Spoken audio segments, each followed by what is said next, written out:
హైదరాబాద్ మీర్పేట్లోని బాలాజీ నగర్ కాలనీలో అక్రమంగా బిల్డింగ్ పై నిర్మిస్తున్న సెల్ టవర్ పై స్థానికులు ఆందోళన వ్యక్తం చేస్తున్నారు.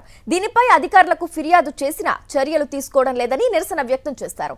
Set back, fire safety, structural quality certificate లేని 40 గజాల స్థలంలో ఉన్న బిల్డింగ్ పై 75 అడుగుల సెల్ టవర్ ను నిర్మిస్తున్నారని వెంటనే ఆపేయాలని కాలనీ వాసులు డిమాండ్ చేస్తున్నారు. సెల్ టవర్ ద్వారా రేడియేషన్ ఎక్కువగా వచ్చే అవకాశాలుంటాయని చెబుతున్నారు.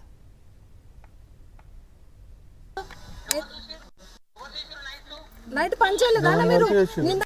నిన్న ఈవినింగ్ ప్రెస్ వాళ్ళు వచ్చిర్రు, అన్ని ఫొటోస్ ఉన్నాయి. మళ్ళీ ఇప్పుడు ఎంత పైకి వచ్చిందో కూడా తెలుసు. ఓకే, నిన్న మొన్న ఏ టైంకి వచ్చిరానా? 12కి 1కి వచ్చిర్రు. మరి ఇలా మార్నింగ్ 6కి ఎట్లా దిగిరానా? మరి ఇలా ఎట్లా వచ్చిరానా? ఇలా ఎట్లా వచ్చిర్రు అంత మార్నింగ్? నిన్న మొన్న రానోళ్ళు ఇలా ఎట్లా వచ్చిర్రు? మేడం వచ్చిన తర్వాత చెప్పాను కదా మేడం. దీనిపై మరింత సమాచారం మా ప్రతినిధి సుస్మిత అందిస్తారు.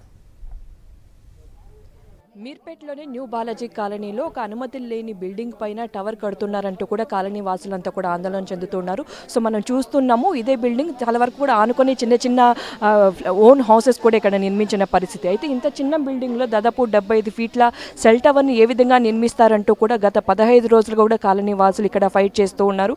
కాకపోతే దానికి సంబంధించిన ఏదైతే సెల్ టవర్కి సంబంధించిన వ్యక్తి ఉన్నారో అతను ఇక్కడ ఆపడం లేదని కూడా తెలుస్తుంది. అయితే గత 15 రోజులుగా కూడా ఈ విధంగా జరుగుతూ ఉండడంతో ఇక్కడ రేడియేషన్ ప్రాబ్లం వల్ల మాకు చాలా ఇబ్బందులు తలెత్తుతాయని కూడా చెప్తున్నారు. అయితే ఇక్కడ కొంతమంది కాలనీ వాసులు ఒకసారి మాట్లాడించే ప్రయత్నం చేద్దాం. ఇల్లు అండి 40 గజాలలో ఉంది.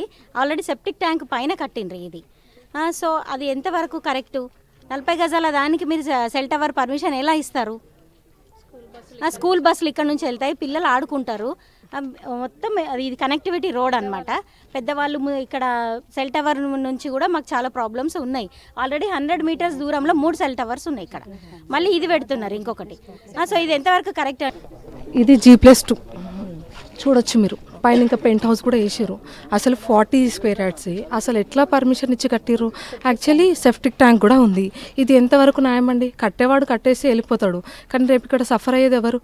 మాకు పిఎస్ నుండి ఏమన్నా ఉంటుందా? రేపు ఎవరికైనా ఏమన్నా అయితే వాళ్ళు తీసుకుంటారా బాధ్యత? తీసుకోరు. మున్సిపల్ వాళ్ళు తీసుకుంటారా? తీసుకోరు. కలెక్టర్ వాళ్ళు తీసుకుంటారా? తీసుకోరు. పబ్లిక్ మేమే ఫైట్ చేయాలి కదా. కాబట్టి మేము ఫైట్ చేస్తున్నాము. దీనికి అక్కడికి వెళ్ళండి, ఇక్కడికి వెళ్ళండి, జీవోలు దేవండి అంటే మేము అడిగేది ఒకటే, ఇది నిజంగా కన్స్ట్రక్షన్ది నిజంగా అన్ని పేపర్లు న్యాయంగా ఉంటే మేము డెఫినెట్గా దానికి ఒప్పుకుంటాం. మేడం, మాకు ఏ కన్సర్న్ డాక్యుమెంట్స్ ఏవి చూపించలేదు. యాక్చువల్గా నేను ల్యాండ్ డెన్సిటీ కూడా అడిగాను, ఎందుకంటే ఇక్కడ సెప్టిక్ ట్యాంక్ పైన ఇల్లు ఉంది, అది కూడా G+3 ప్లస్ పెంట్ హౌస్, దానిపైన సెల్ టవర్ వేస్తున్నారు. ఎందుకంటే ఈ బిల్డింగ్ లెంత్ ఎంత ఉందో ఆ సెల్ టవర్ లెంత్ కూడా అంతే ఉంది. అన్ఫార్చునేట్లీ ఏదైనా జరగవచ్చు. ఇక్కడ విండ్ ఎక్కువ ఉంటుంది ఈ ఏరియాలో. అలాంటి టైంలో విండ్కి ఏదైనా టవర్ ఏదైనా డ్యామేజ్ అయ్యి ఎక్కడైనా పడిపోతే ఎవరండి నష్టపోయేది? జనాలమే కదా. సో ఈ అపార్ట్మెంట్కి మనం చూస్తే ఇంటికి దాదాపు కూడా బిల్డింగ్కి చాలా స్పేస్ కూడా చాలా తక్కువగా ఉంది. ఈ నేపథ్యంలో చాలా ఇబ్బందులు తలెత్తే అవకాశం ఉంది. అలాగే రేడియేషన్ చాలా పూర్తి కూడా చిన్నపిల్లలు అలాగే గర్భిణీలు అందరూ ఉండడం కారణంగా చాలా ఇబ్బందులు తలెత్తే అవకాశం ఉండడం, దీన్ని పూర్తిగా చర్యలు తీసుకోవాలంటూ కూడా ఇక్కడ కాలనీ వాసులు చెప్తున్న పరిస్థితులు అయితే కనిపిస్తున్నాయి. కెమెరామెన్ నారాయణ రెడ్డితో సుష్మిత, సాక్షి టీవీ, హైదరాబాద్.